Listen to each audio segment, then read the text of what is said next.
Very good morning, children. Today in this class, that is Government of India.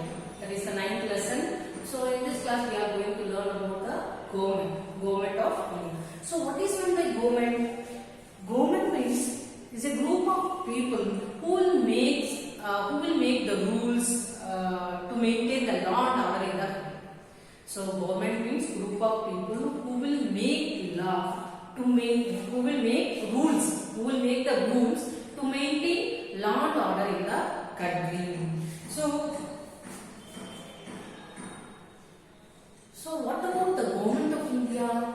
Whereas our country is a democratic country. What is meant by democratic? Democratic means here people elect their representatives. These representatives, people will elect some people or some representatives. So they will rule the country. So that's why we are calling India is a democratic country. So we are electing the politicians or leaders. Those leaders by voting we are electing the leaders. So they will rule the country. So that's why India is a democratic country. India is divided into 28 states and 8 union territories. So as our constitution, so it has provided the 3 separate levels of government. One is union or central government, state government, and local government. So here the powers and duties of each level of government as mentioned clearly. So what is the powers of the state government? What is the powers of the union government or central government? What powers the local government is possessing? So these are all very clearly mentioned in our constitution. So what is the first one? Union or central government? What is the first one? Union or central government? So this union government we are also called as central government. Now which government in central? That means in the entire country, according to the entire country. So which government is ruling? Bharatiya Janata Party, BJP government is ruling. So who is our Prime Minister? Narendra Modi. So this union government or central government that look after the entire country. This will look after the entire country. So releasing any funds according to the projects or maybe big dams, that is also part of the central government. So that is released by the central government to the state government. So it will contribute some percent and some percent is contributed by the state government only. So its main function. What is the main function of this central government means? So it makes the laws and implement it. So it will make some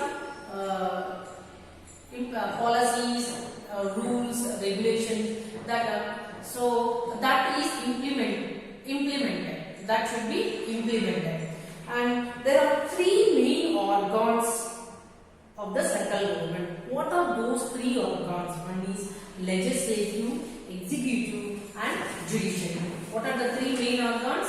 Legislative, executive, and judiciary. So what is the first organ? Legislative. What is the first organ? Legislature. What does legislature mean? Legislature, executive, and judiciary. So what this legislature will do?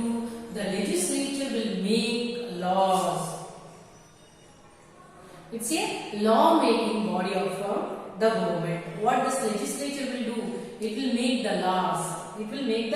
laws. So this legislature is known as parliament. So in the parliament only, so the laws are prepared. So here the parliament has 2 houses. One is Lok Sabha and Rajya Sabha. Lok Sabha and Rajya Sabha. Rajya Sabha.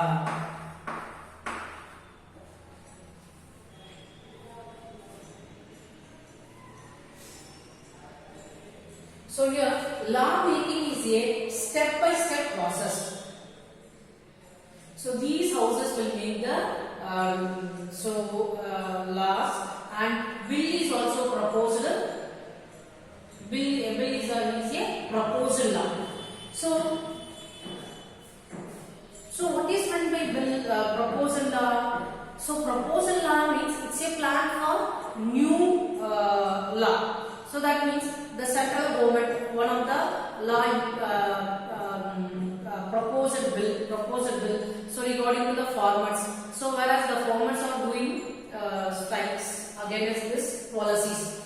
Okay, and some other policies. Sarva Shiksha Abhiyan. So these are all policies, bill that is proposed by law.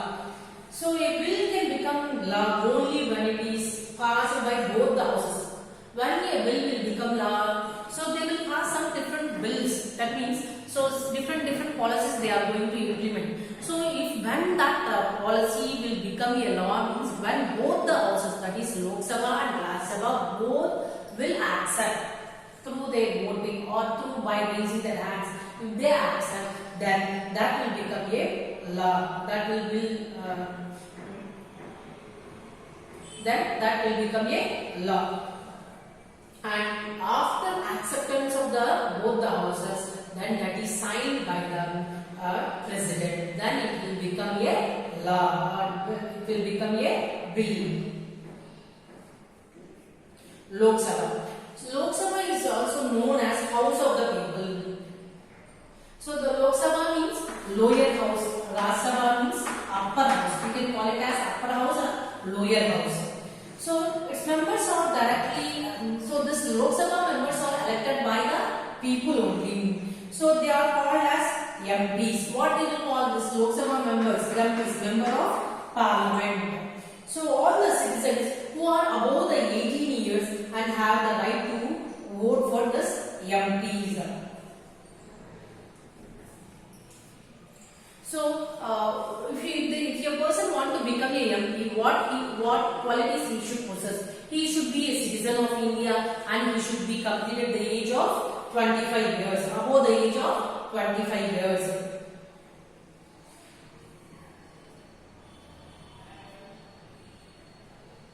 So they will be up to, once they are elected, they will be up to 5 years period.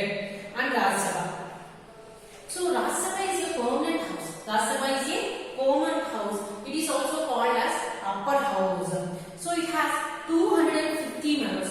How many members are there in Rajya Sabha? 250 members. In this, 238 members are elected by Legislative Assembly.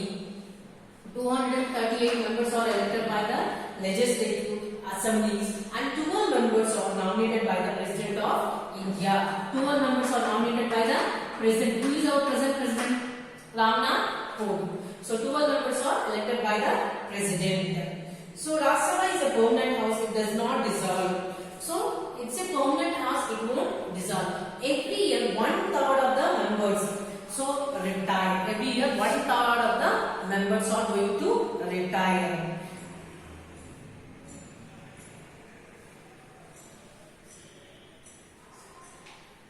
Every second year. So 1/3 of its members are retire after every second year. So what about the executive? So here executive means who comes under this executive? Here President, Vice President, Prime Minister, Council of Ministers. That means all of these MPs will also come under the MPs. So all they come under this executive. So here.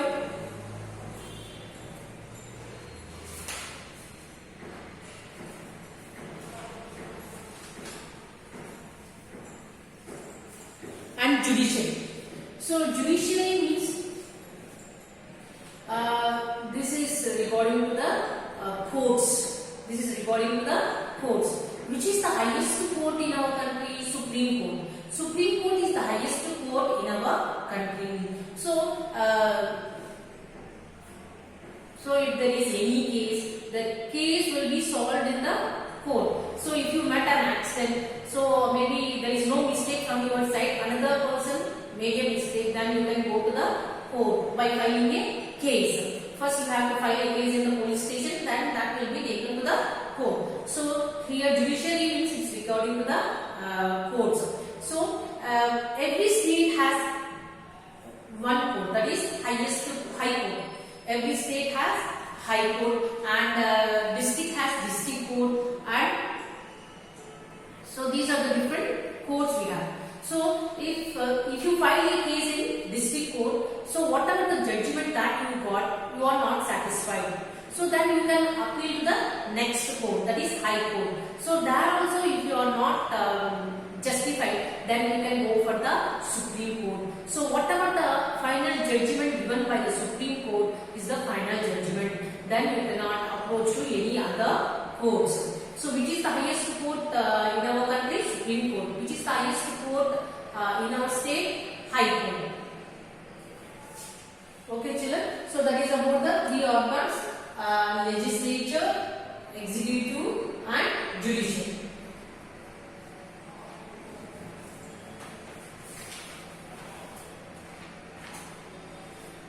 Okay children. So with this we completed the 9th lesson. Go through the textbook, read the textbook and prepare well for the exams. Okay children, thank you.